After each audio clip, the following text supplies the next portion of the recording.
If you're a leader or an aspiring leader in the business of lifelong learning, you're in the right place. I'm Celisa Steele. And I'm Jeff Cobb, and this is the Leading Learning Podcast.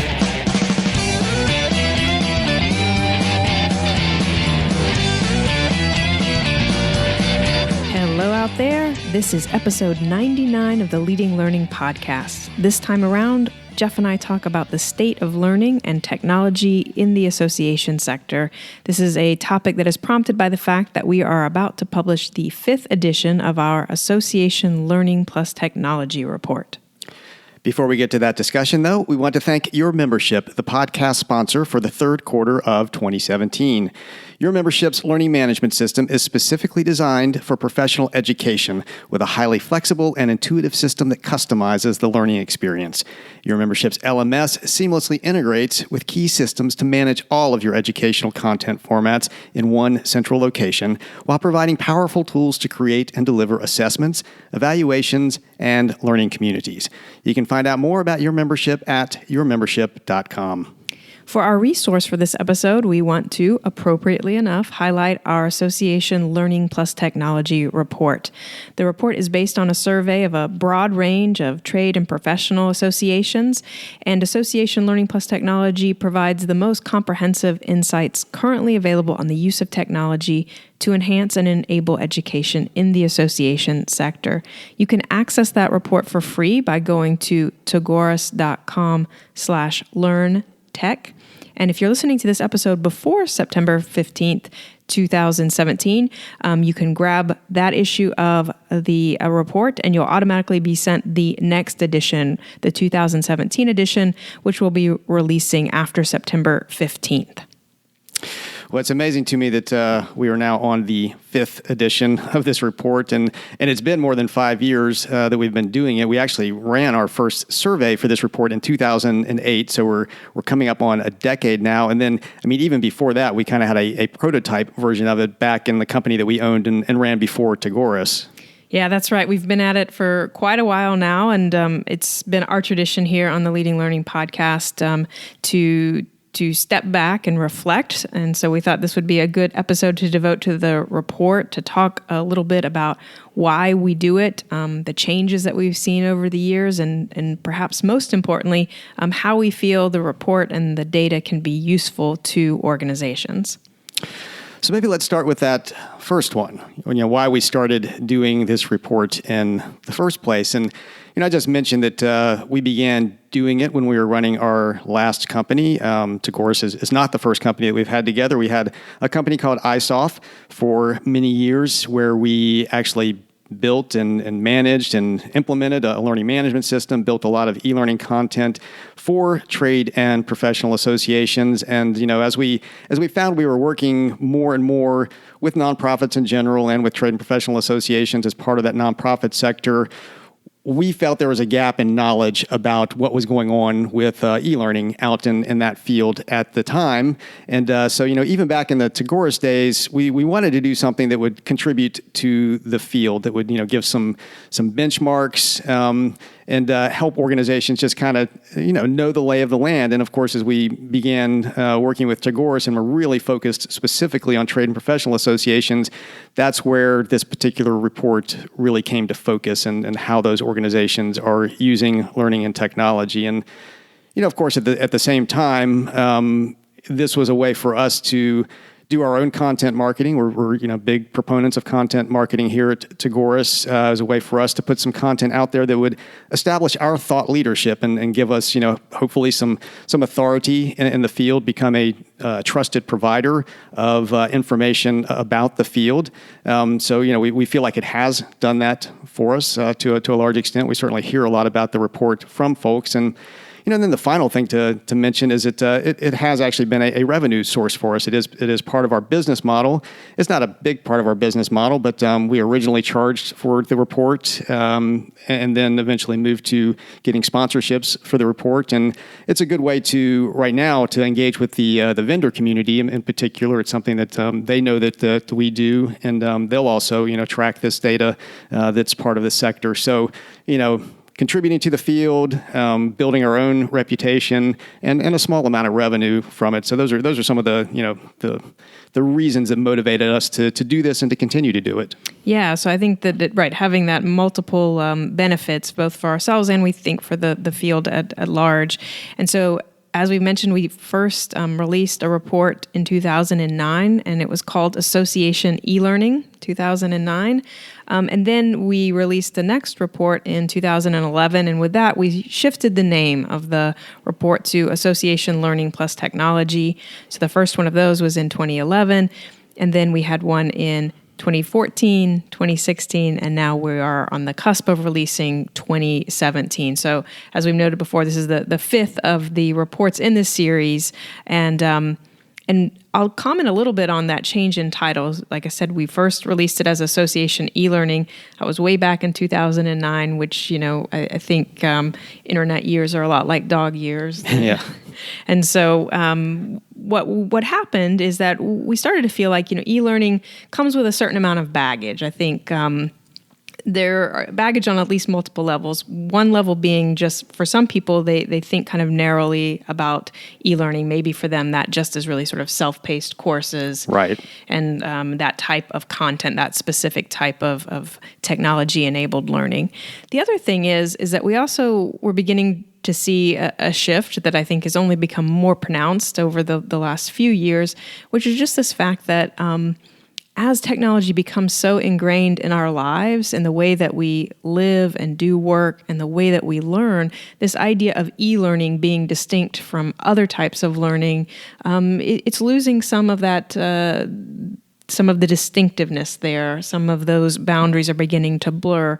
And so we started talking more about technology being used to enhance or enable education. So that can mean things that are totally done online. So could be those self-paced courses that a lot of people associate directly with e-learning, but it could also be more broadly technology used in the context alongside a classroom course or experience, so you have more of a blended experience, or even in more recent years as we've started to probe around the idea of sustaining learning. So maybe you do have a place-based learning experience, but then you're using technology to periodically check back in with folks, remind them of key points, see what application they're making of what's been taught. And that's become particularly important as we've seen the rise of social media and, social media tools for, as you're saying, sustaining learning, extending learning, creating informal learning experiences, and then the focus on community and community platforms. And we'll comment some on that in a little bit when we talk about the data, particularly in the association sector. That's become a big thing. And we see that as part of learning, but it's not what people have traditionally thought of as e-learning. So we wanted to, as you said, kind of broaden our approach to it and make it clear that this was a much bigger phenomenon than what people typically thought of as e-learning.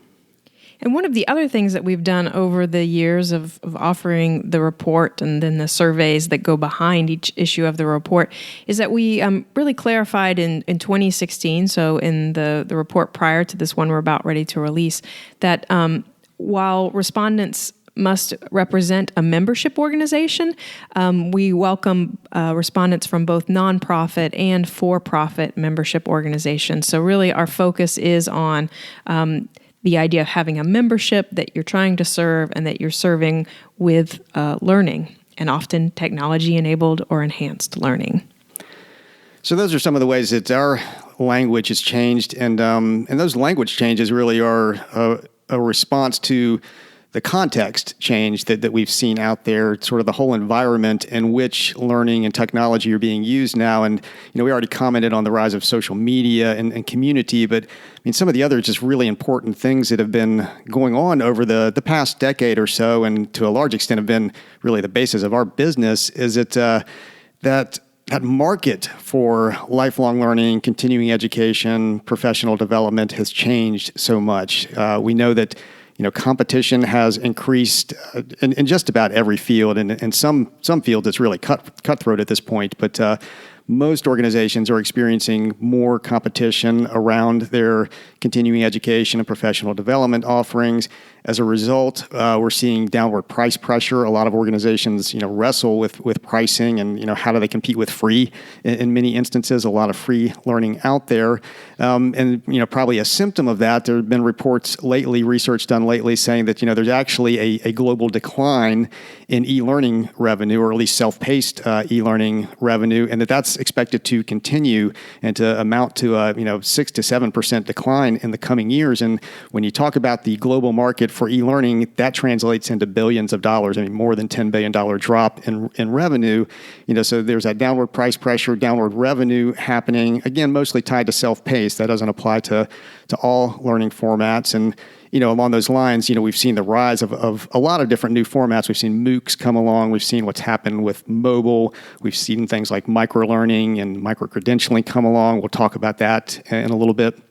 And then I think overall, just as a blanket change, we've seen the emergence of really adult lifelong learning and certainly e-learning as big business. I mean, we've got companies like, lynda.com that got bought by LinkedIn for $1.5 billion. That's billion with a B. We've seen the rise of the big MOOC players like edX and Coursera. We've seen Udemy, which is catering to subject matter experts.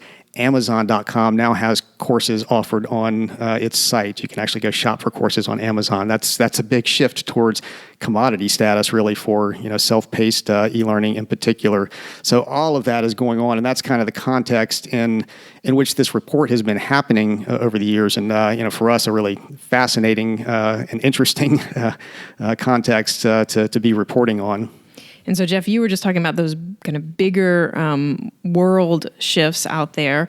And I think one thing it would be fun to do is to talk a little bit about how some of the data that we've been collecting over these years has changed. And I think the obvious place to start is with just the prevalence of e-learning or the use of technology for learning.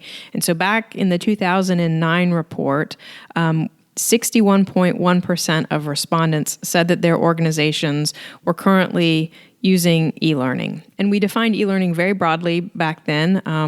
We said it's also known as computer-based training or online distance education. But we said that it could include webcasts, self-paced tutorials, podcasts, facilitated discussions, et cetera. We were very broad in that. So at that point, 2009 report, we had 61.1%. If we skip ahead to the 2017 result, we did shift the question a little bit. We changed it in 2014. As we mentioned earlier, we've kind of tried to move away from the use of the term e-learning. And so the way we phrased the question from 2014 and on is that, are you using technology to deliver or to enhance learning? And again, we meant that very broadly, webcasts, webinars, self-paced tutorials, virtual conferences, blended classrooms, all of those things. So in 2017, 92.6% of respondents say, yes, my organization offers technology-enabled or technology-enhanced learning. So that's a huge jump from 2009 to 2017. So we went from, 61.1% to 92.6%. And so I think the clear takeaway there is just that, the use of technology for learning has become mainstream. And so it's really not a question for organizations about whether to use technology for learning, but how best to use technology to support learning.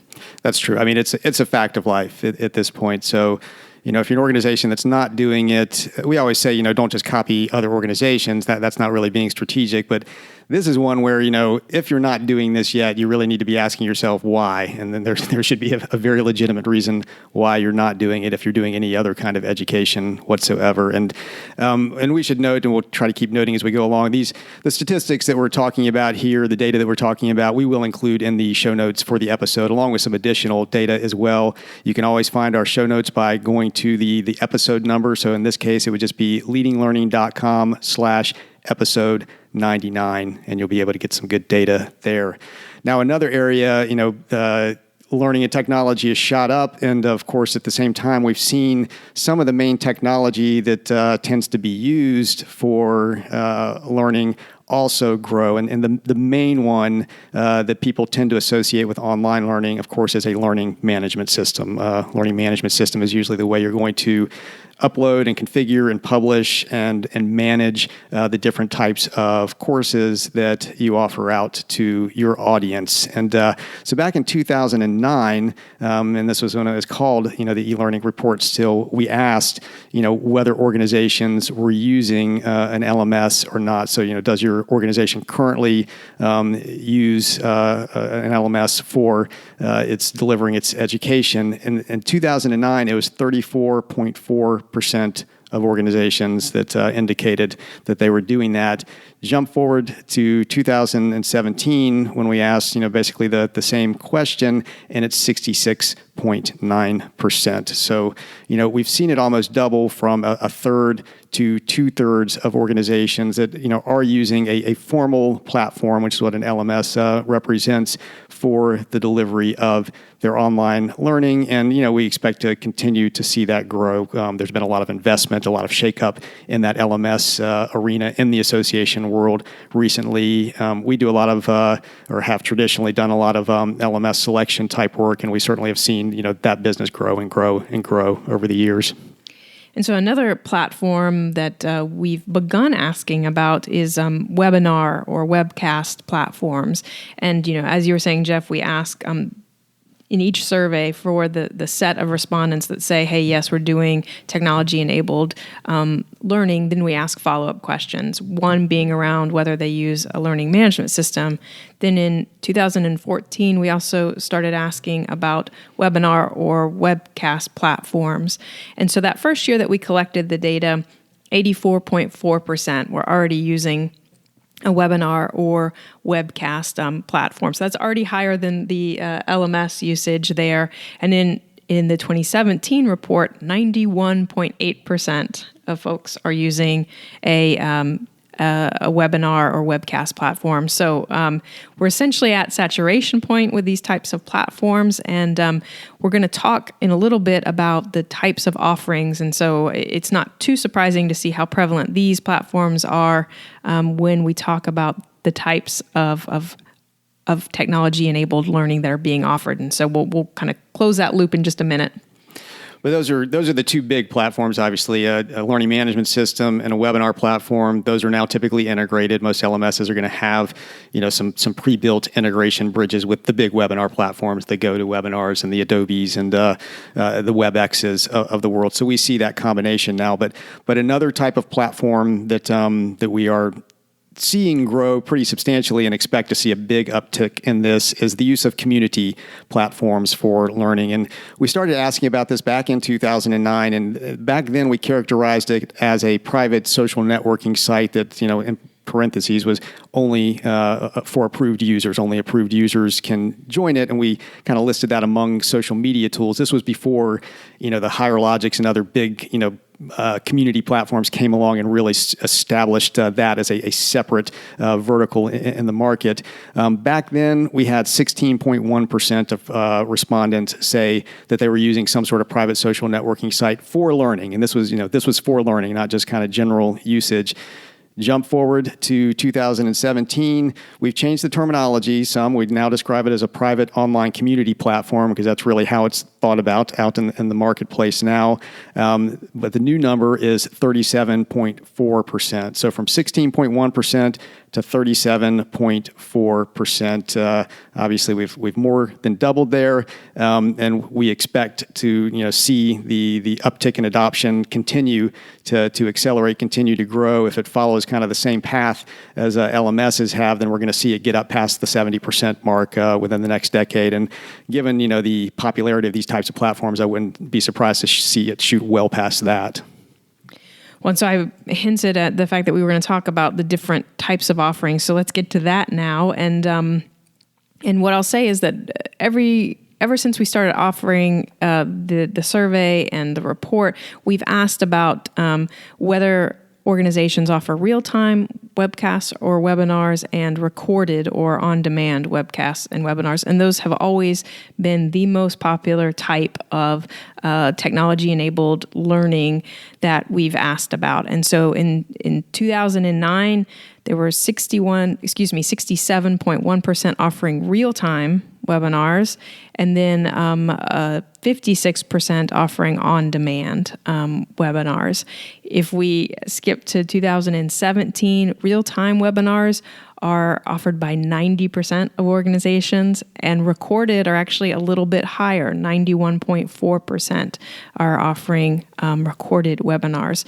So again, like I said, given how prevalent webinars are as a form of learning, it's not too surprising that we saw those really high numbers for the webinar platforms earlier. Right. And we've seen, at least modest growth across most formats over the years, I think, as organizations have tended to add more options to their portfolio. One other area we'll just note here as having seen apparently some pretty significant growth is blended learning. And for anybody who's been in the e-learning world, learning world in general, blended learning has been a buzz term for quite a while. Probably not quite as much buzz around it now, but fortunately there seems to be some more action around it now. And this is basically blending different formats of learning, and in the context that we're talking about, blending online technology-driven learning with offline sort of learning, classroom-based learning. So we started asking about this back in 2009, and back then 19% of respondents told us that they were blending classroom-based programs with online programs.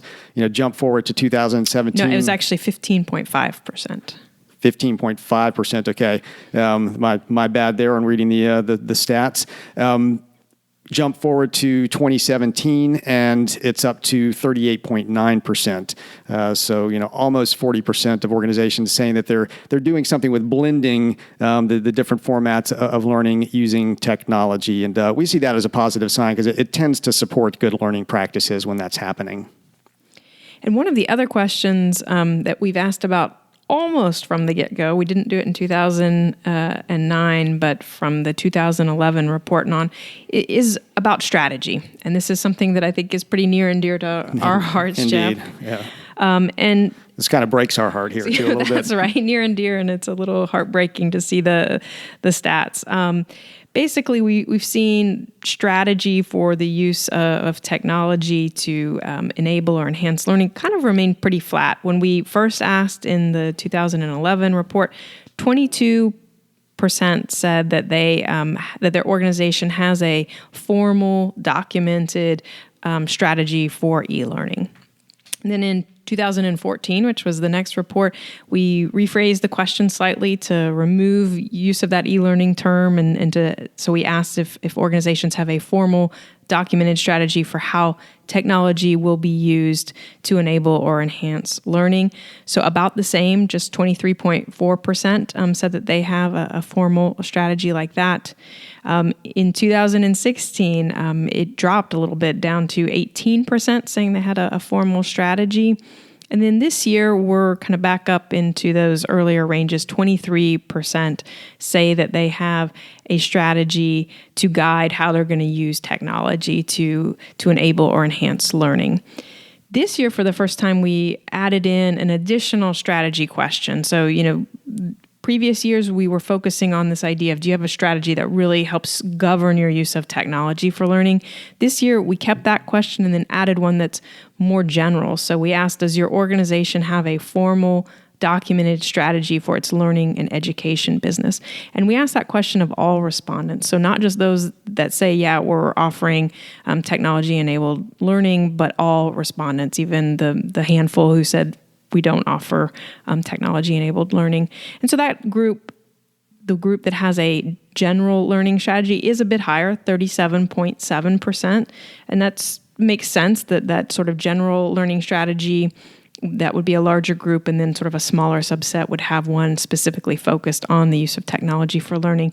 But whether you're talking about the 37.7% that have the general learning strategy, or the under a quarter, the 23% that have a strategy for the use of technology for learning. I mean, that's pretty small. I mean, it seems like given how essential strategy is for running a business that, we would certainly love to see those numbers be much higher. And we certainly do hope to see them change over time. And, we said earlier, part of doing this report was contributing to the field. We certainly hope that highlighting that as an issue helps to get more organizations and more organizational leaders, learning leaders thinking about that and perhaps acting on developing a more formal strategy for their education programs and then, of course, for their use of learning and technology.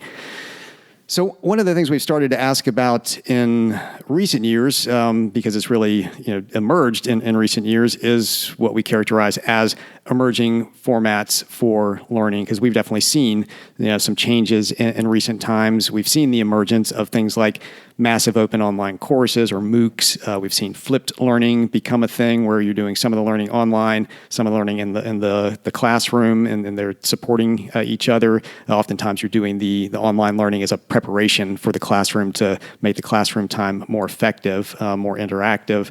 Gamified learning has become a big thing.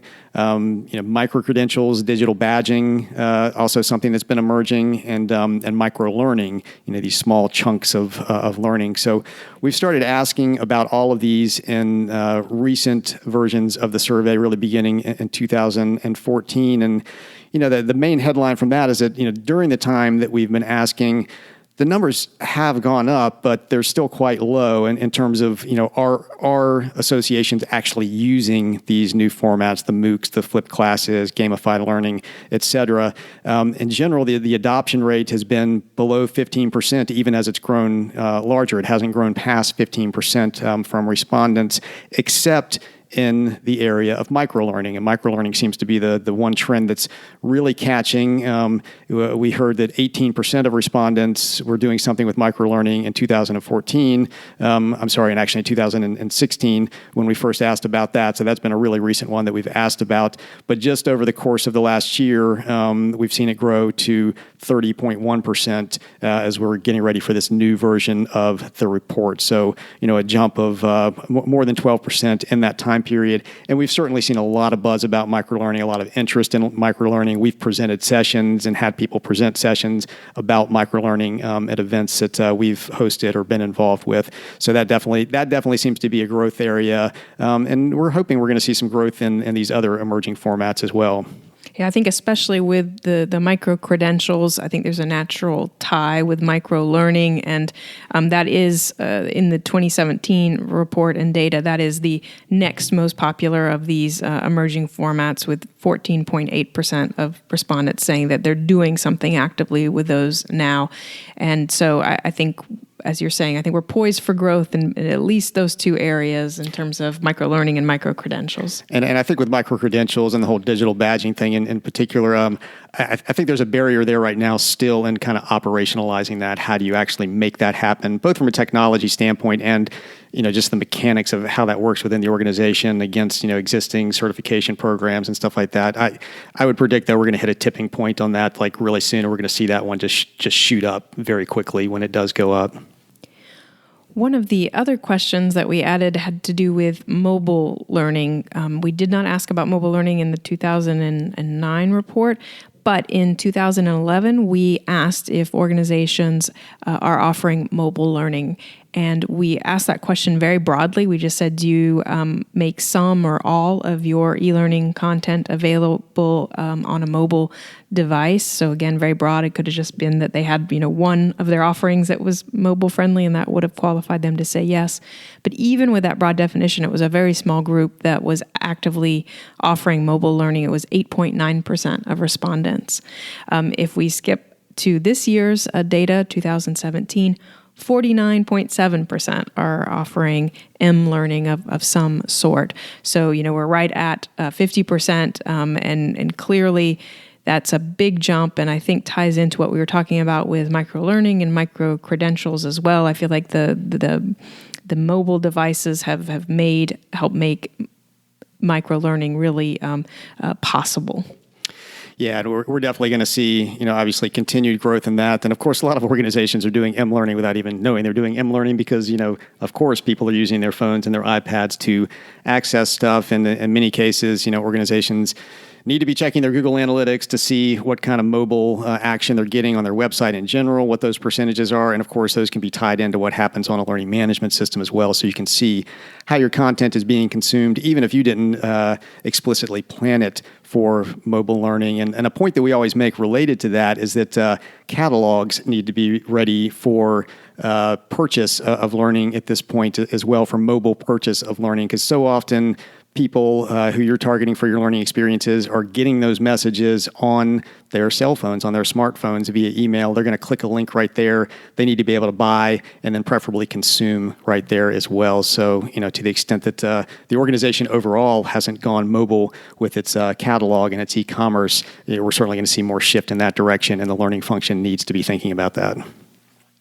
One of the other questions we added, and this was a recent addition in the 2016 report, was about a chief learning officer. So we wanted to find out if anyone in the organization holds the CLO title or a similar C-level title that references learning, education, or knowledge. And we added this question because we thought it would be a good barometer for kind of the amount of respect and emphasis that is given to learning within the context of the organization. And so in the 2016 report, we had 42.2% of respondents saying yes, they have a CLO or a CLO-like person at their organization. And then this year, the data is right at 1/3, 33.3% of respondents say they have a CLO. And we're certainly hoping to see that number grow as well, and believe it will.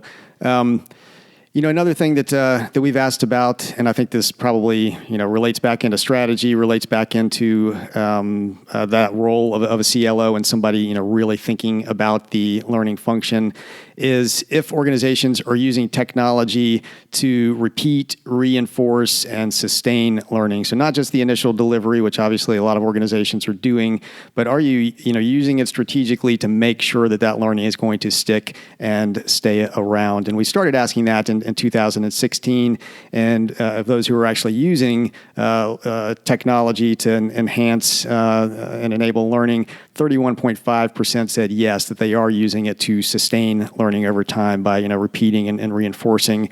In 2017, what will be released in the new report is 33.7%. So very modest, if any, growth. There could be some statistical, may or may not be statistically significant there, but at this point, really only about 1/3 of organizations that are using technology in that way. And I mean, in many ways, that's the holy grail for truly delivering value, is not just publishing using technology, but also making sure that learning is going to stick over time.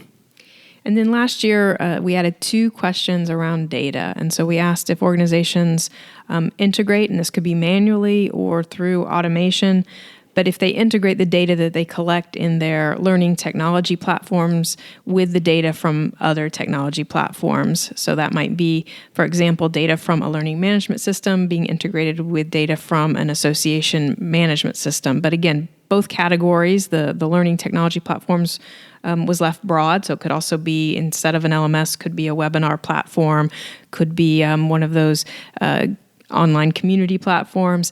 And then the other type of platform, such as a membership management database or an AMS, again, that was left relatively broad. And we see about half of organizations doing some level of integration. So in 2016, 49.3%. In 2017, 47.1%. And then the other data question we asked about was whether organizations use that data that they're collecting in their learning technology platforms to make decisions about current and future educational products and services. And, for us, this seems like a no-brainer, right? You have this data and you're learning what it is that people are buying or what they're completing or what their scores are or how much time they're spending, whatever that type of data you have, it seems like a no-brainer to make use of it. And I'd say we'd see, decent but not great use of the data. In 2016, we had 18.7% of respondents saying they always make use of that data, and then another 29.1% saying they frequently make use of that data. So almost 50% making use of that kind of data always or frequently. In 2017, we had 14.9% saying they always use that data to inform their product decisions, and then 30.4% using it frequently. So a little less than 50%, perhaps a small drop off, but not that big a difference between the 2016 and 2017 data. But again, this is another place for us where it seems like just as having a strategy for what you're doing with your learning business and your use of technology for learning, that seems like an obvious place for organizations to devote some time and resources and mental energy. And similarly, I would say, making use of the data that you are getting to help direct and inform your product decisions seems like a no-brainer. Definitely. And so that's some data about data. And speaking of data, obviously, we've been throwing out quite a bit of it here. We'll note again that all of these stats, all of these data points that we're given are going to be available in the show notes for the episode, along with some additional data about some of the changes we've seen since 2009 or whenever we first started asking a question. Those show notes, again, you can always find at the episode number, in this case, leadinglearning.com/episode 99. And the one last point we'll make about, the questions, the data before we kind of exit this segment of the episode is that we did drop some questions too. We've talked about questions that we've added. And so there have been things that we've taken off along the way just to make sure that people would complete the survey. It wasn't going to be too long, too overwhelming. And some that we just weren't getting, necessarily great response on. But the main one that I'll note that we've dropped is around the pricing of online learning. We did use to try to get an estimate around different formats and how those different formats were being priced and tried to get a range on that, and did that for a little while. We eventually got to the point where we weren't sure exactly how trustworthy the data was, just getting people to kind of give an average estimate. And also, we increasingly got the feeling that people were just sort of taking those numbers and plugging them into their pricing strategy, which is the last thing that we want to promote. Pricing should be much more strategic than that. So we actually decided to pull the pricing questions, and we don't ask that anymore as part of the survey that underlies this report.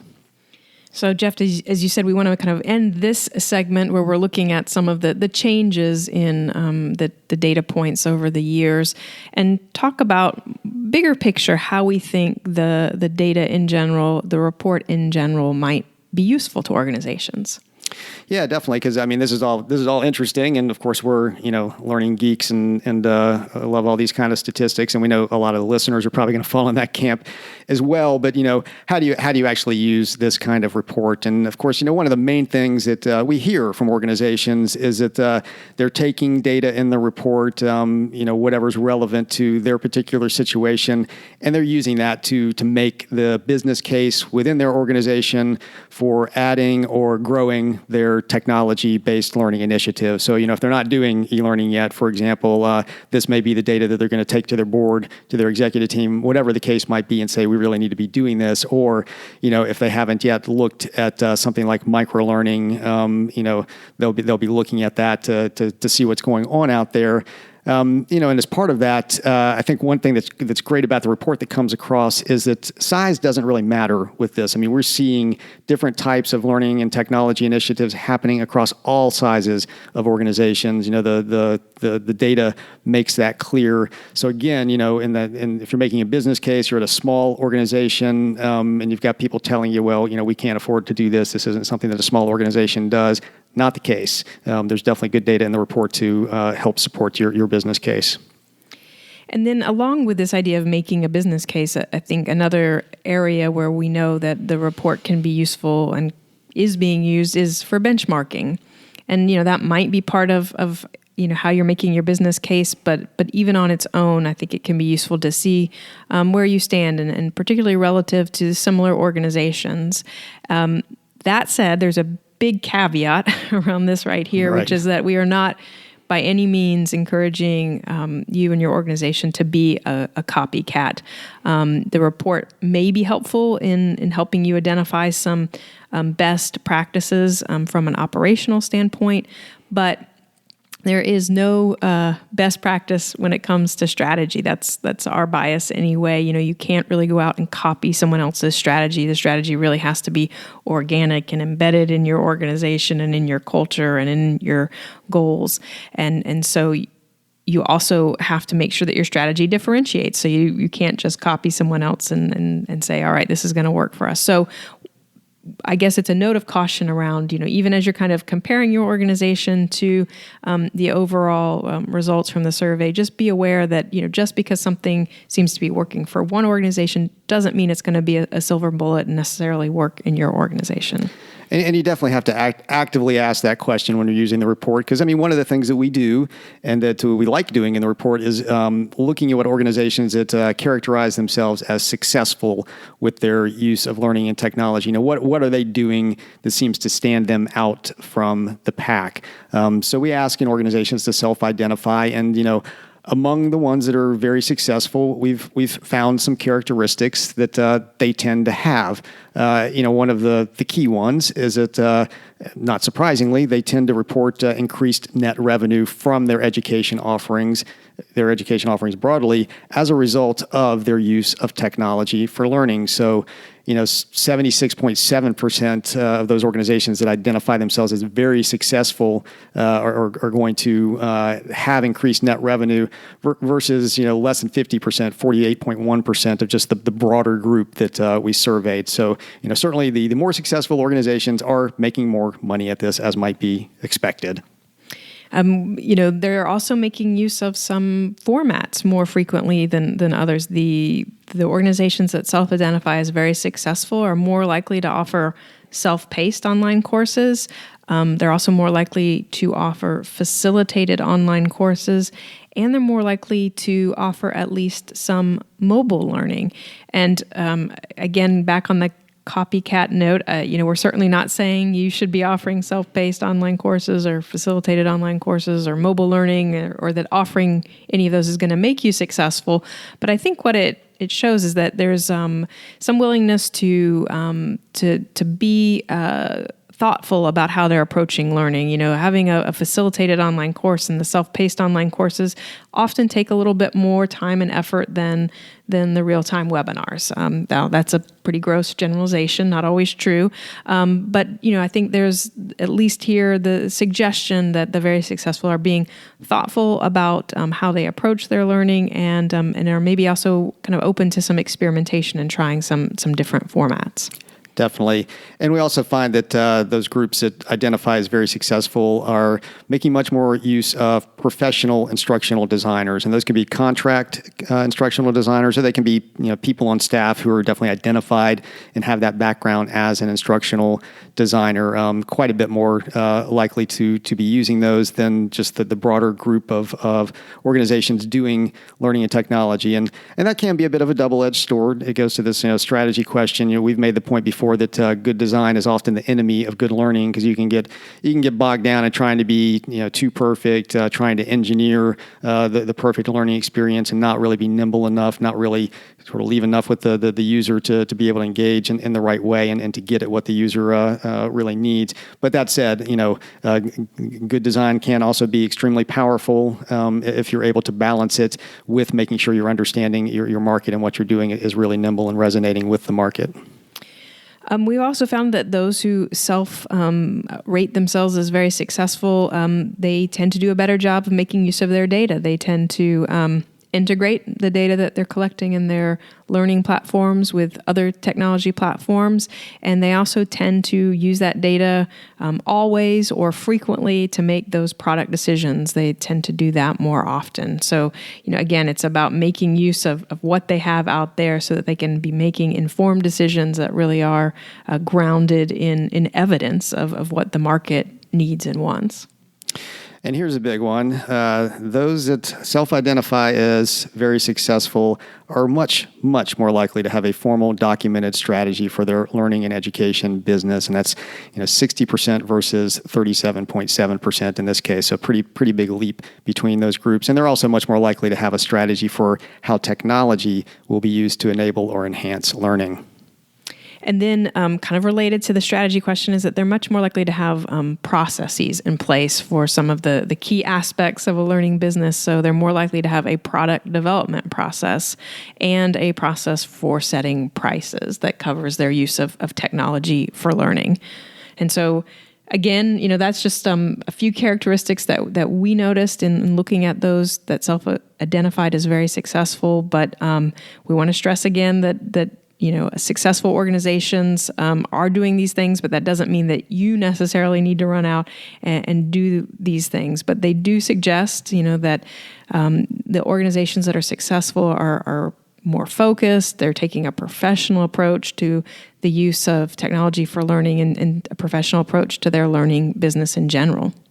Yeah, it's a combination, I'd say, of, strategy, process, good design, but balanced with an entrepreneurial instinct, a willingness to take some risks, to try out some of the new things that are out there and see, how those operate, which really should be the basis of good design and good strategy anyway.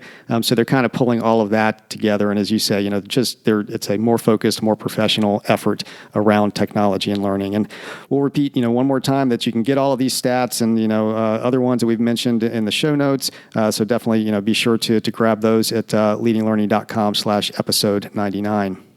As we're exiting, we want to say thanks to Your Membership. You can find out more about Your Membership and all it offers at yourmembership.com. As I've already mentioned, you can get the show notes at episode 99, but while you're there, you're also going to see how to access the Association Learning Plus Technology report, and you're going to see various options for subscribing to the podcast. And if you're getting value out of the podcast, if you like being able to get things like this report on what's going on out there with learning and technology in the association sector, then we would be truly, truly grateful if you would subscribe. So after you view the show notes at leadinglearning.com/episode 99. You can head to leadinglearning.com/iTunes, and that will allow you to give us a rating on iTunes. It takes just a minute, and we really appreciate it because it makes it much easier for others to find this podcast. And please consider telling others about the podcast. You can walk down the hall and knock on their door and tell them to go to leadinglearning.com. You can send them an email about it, or you can send out a tweet simply by going to leadinglearning.com/share. Or if tweeting isn't your thing, pick whatever social network you feel comfortable with, Facebook, LinkedIn, whatever it is, and get that leadinglearning.com address in there and tell folks I'm getting a lot of value out of this. Thanks again, and see you next time on the Leading Learning Podcast.